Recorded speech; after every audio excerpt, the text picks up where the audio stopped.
Now, as you enter into the city, a cornerstone that has always been there that since I knew was this little area, that Whataburger and this little station here, which we will set up. But I wanted to show you that Seven Brew and that Panda Express because it's an evolving city. But look at this. Look at the walk up. So beautiful, right? This is a nice little walk up, got some tomatoes. But yeah, Jacksonville is host of Tomato Bowl. Like they have Tomato Day. You know what I mean? Like we have a tomato festival out that way. Here in East Texas, we do like a blueberry festival. They also have a tomato bowl out in Jacksonville and all type of different things. I just highlight a few of them, really. But take follow me on this journey as we look at these beautiful flowers, and then we fall in love with a few bees. Come on now, look at these. Look at these guys, just doing going left and right, just capturing everything that they can get. Such good harvesters. What's up, everybody? This is Kavaski Irvin, the host of Humming Podcast. Thank you so much for tapping in with us. Coming live to you with a very special podcast on this day for a special reason. You know, I'm going through some traveling times right now. Traveling times. We are right now in Houston and we've been all over Texas. I've been up in the north area and then I came down to the south area. Then I'm going to the east area, but we ain't going to the west. The best, the west. They say the west, the best. Nah, we ain't going that way. But listen, I want y'all to stay with me right here. While I was in the north area, I went and shot this video while I was halfway through to my journey. So I shot a video in a town that I grew up in, Jacksonville, Texas. Shot this video for the love of the game, dog. And a big part of that trip was going to see this movie that was recommended to me called Odyssey. And it was a very important step for me because it was a piece of literature that I never truly understood for the sacred covering of it and also because of the nature of it. But now looking at it from a lens of a creator in a new way, right? See what is being portrayed and it helps. What is being portrayed through a specific book that I have. I have with me the Iliad and the Odyssey, the heroic story of the Trojan War, the fabulous adventures of Odysseus. This copy that I have is adapted from the Greek classics of Homer by Jane Werner Watson.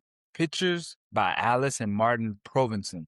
This is the Simon and Schuster New York edition. This one was from 1956, and I've had it on me for quite a while. I've actually presented it to the podcast once before in the past. If I did my research, I could probably find the videos for you guys to see. But here, I finally got the understanding of what was happening here. So the story of the Iliad is different from the story of the Odyssey. Let's read a description of the Iliad really quick.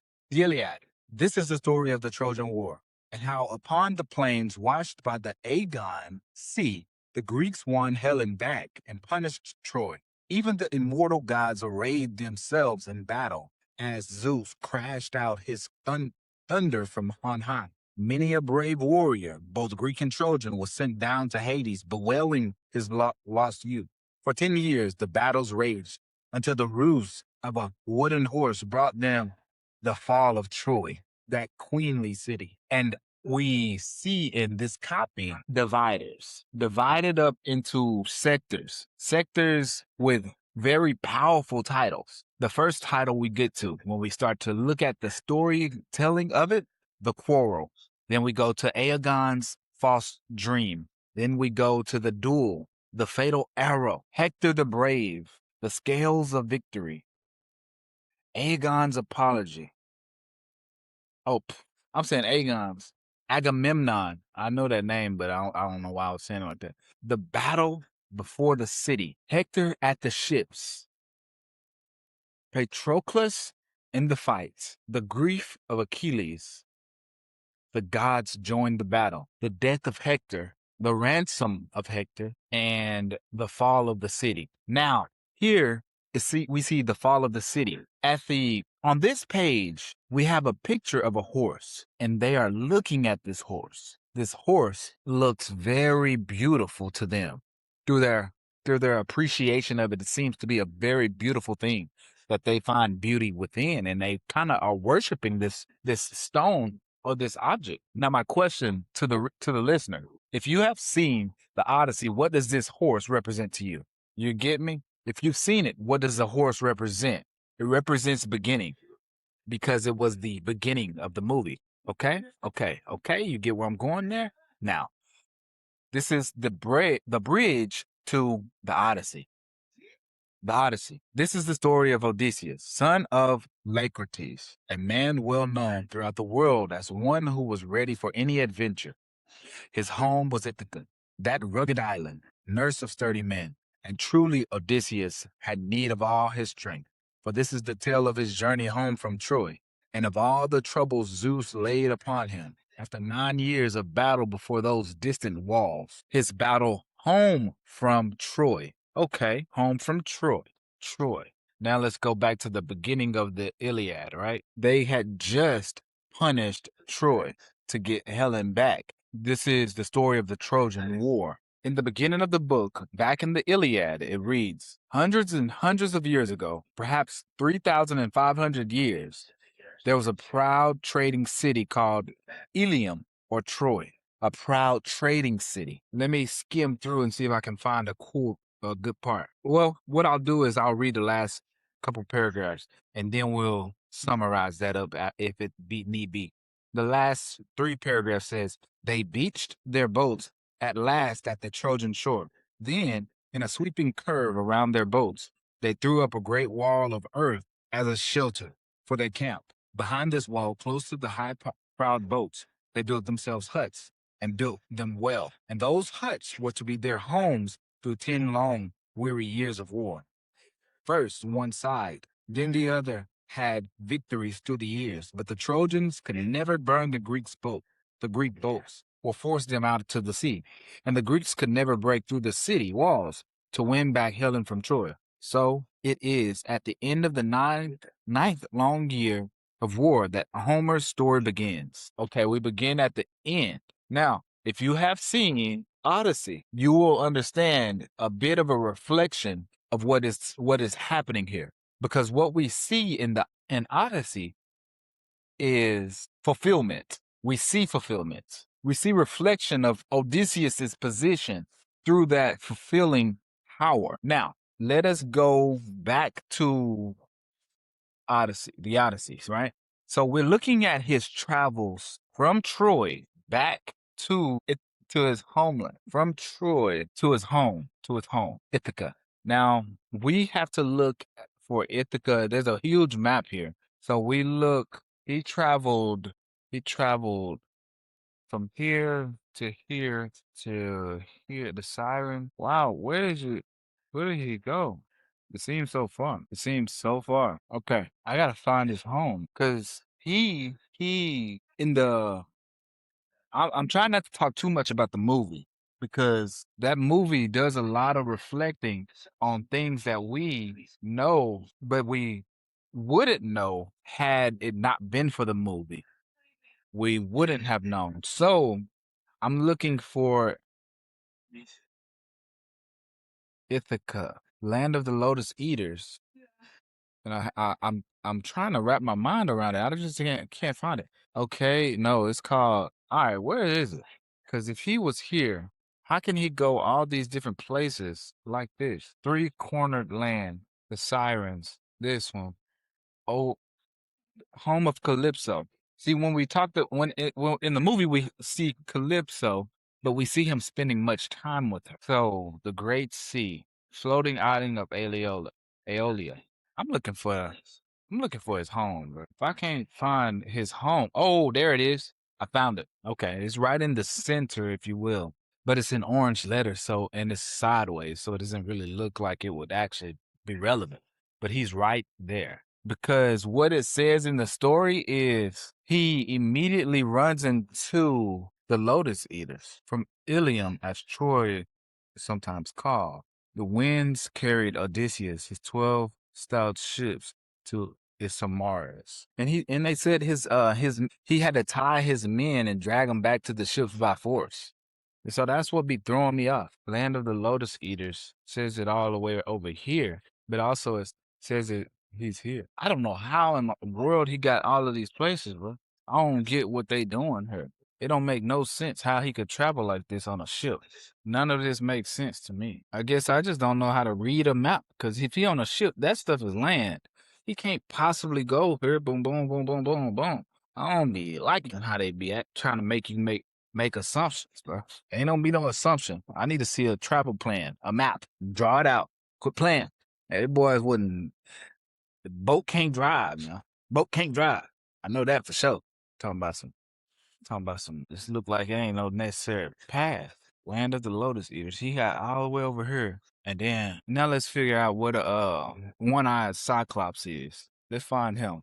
Wherever he is, land of the one-eyed giants.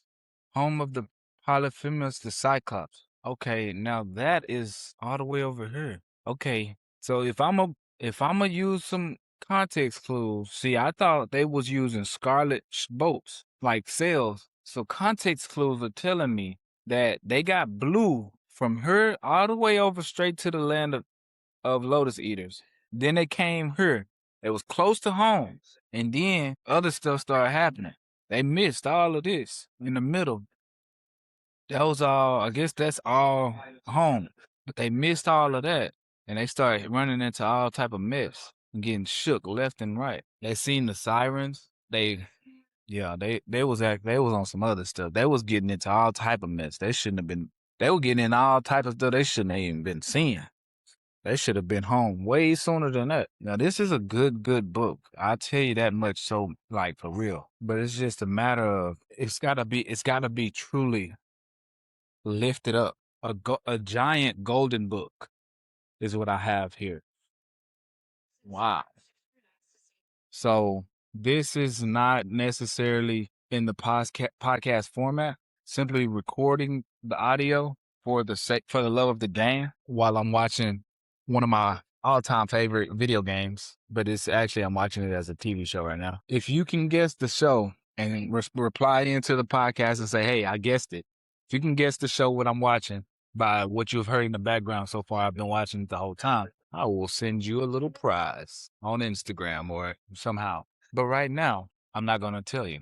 I'm not going to tell you what I'm watching because I'm going to keep it a secret. And if you can guess it, it's hard for me to keep a secret now. I want to tell you. I ain't going to lie to you. I want to. I almost did. But then I said, don't do it.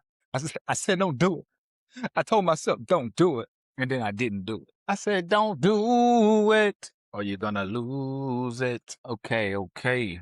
Now, let's wipe this camera and see what happened here. Nothing happens at all. Shoot, I'm going to invest in all this stuff eventually, one day. But as of right now, we get what we get and we work with what we got. I do got my camera in the car, though. That's the other thing. I got to figure out how to get my feed off that camera straight to this computer.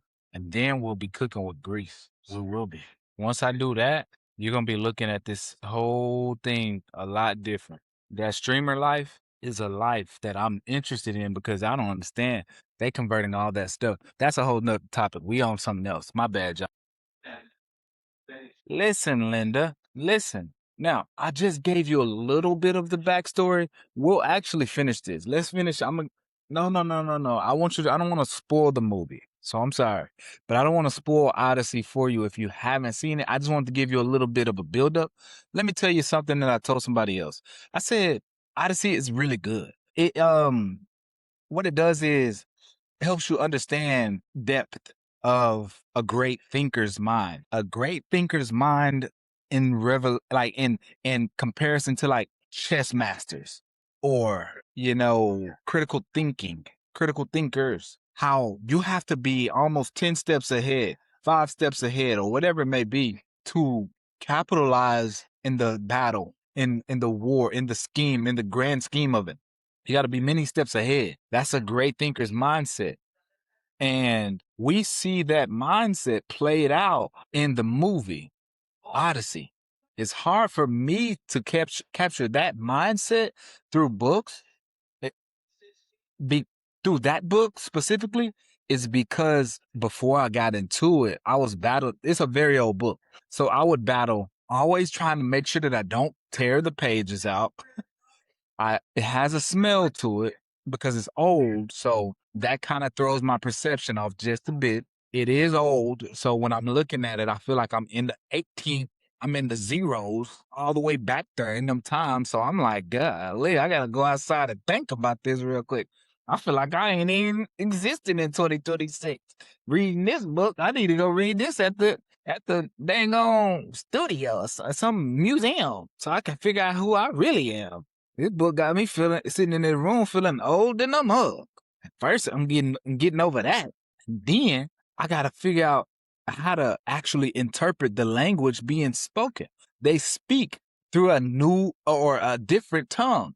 So my tongue compared to that one, what I'm reading, I gotta either submit or convert. I'm more of a converter. Okay, I gotta convert.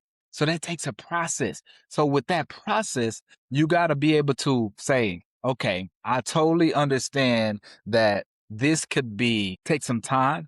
So let me dedicate the time to this, which means you have to have time to dedicate. Is your time yours? Or are you using that time that you have for other things like work, sleep, TV, YouTube, whatever it may be? That's what I'm getting at. Now, right now, I'm gonna go and listen to a special podcast that I was listening to on the way down here. And that's kind of how I want to finish out my night.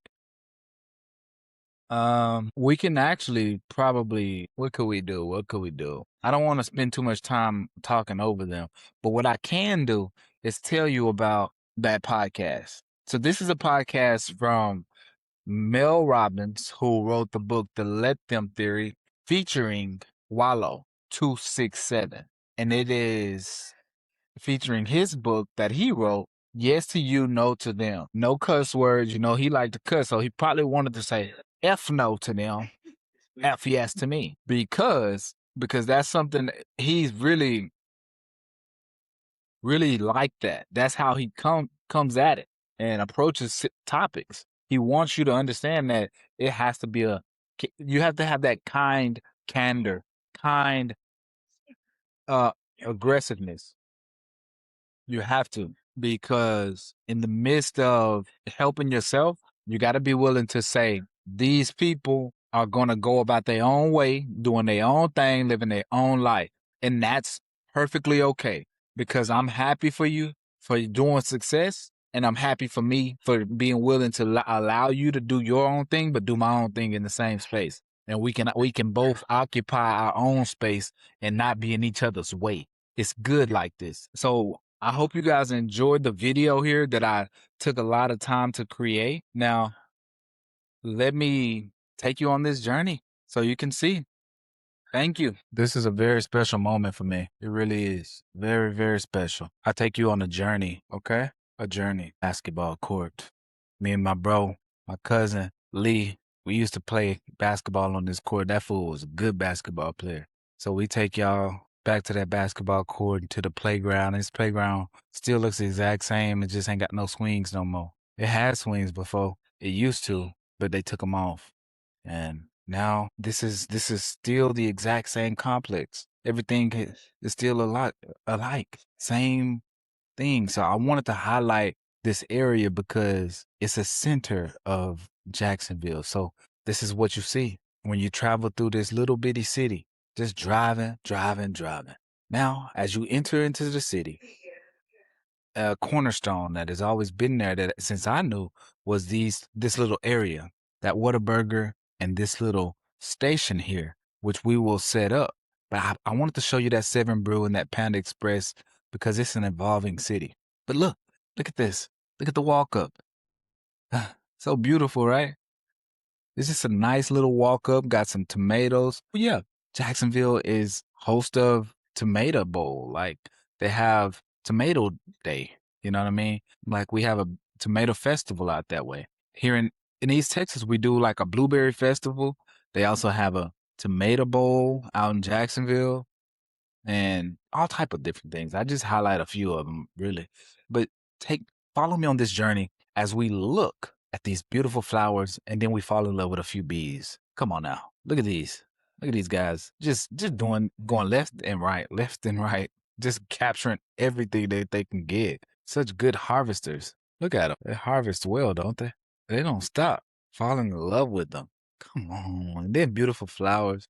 Capture the view. Now look, let's take a little zoom back and let's go to the little free library and look at this. You guys know my main picture, the picture that's always been with me, is my little library out in Emporia, Kansas. That library didn't even have a single book in it when I went. It didn't have a single book, but now it does. Jacksonville Daily Progress, across the street from the Tomato Bowl, the football stadium. And that was a place I actually played a football game or 2 or 3 or 4 in that stadium when I was a young kid. And that's right there is the crisis center. You didn't get to really see it, but if you go back and rewind it, that crisis center is very important to families who have been through crisis. Now, before we go into the last portion of the video, I want to give you a disclaimer and let you know that my heart was broken when I took a close-up look at that basketball court. Yeah, I didn't live in these apartments. I lived in a different house. My cousin lived there, and we would spend time there. But when I got a close-up look at the court, it had some vulgar words on it. N-I-G-G-A on that court. You know what I mean? And then I think I even seen a point where it said N-I-G-G-E-R. And I found out through a friend that these words were actually written by the children who lived there. In a little bitty town like this, the writing doesn't lie. The writing doesn't lie in a little town like this. How can you overlook this? Somebody has to be in control of that complex to where they can get this stuff washed away or taken care of or something. I gotta ask you guys, if you're listening, please support the Humming Podcast so that I can go back to that park and fix this problem or do something about this or help some of the families that are stuck in their situations there. Help support the Humming Podcast and share this podcast. Support my business, local business, support me as an author and help us out. It works. It works. It's my ministry. It helps. Everything that you do helps. I see it. This is what we are doing together. This is what we're building. So I did not want to stray away from these last few pictures that I took because they are important. But take a look, and I just want to give you a warning that I'm sorry that you have to witness these terrible words be written on pavement and children. I'm sorry we have to go through this. Just sit with me, guys, as we listen. Why I stay so quiet? Gotta believe me.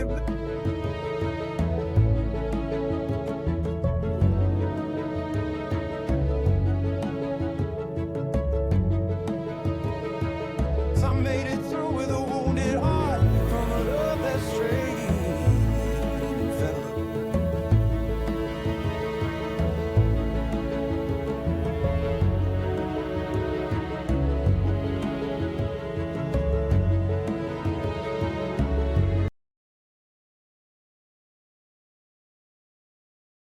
So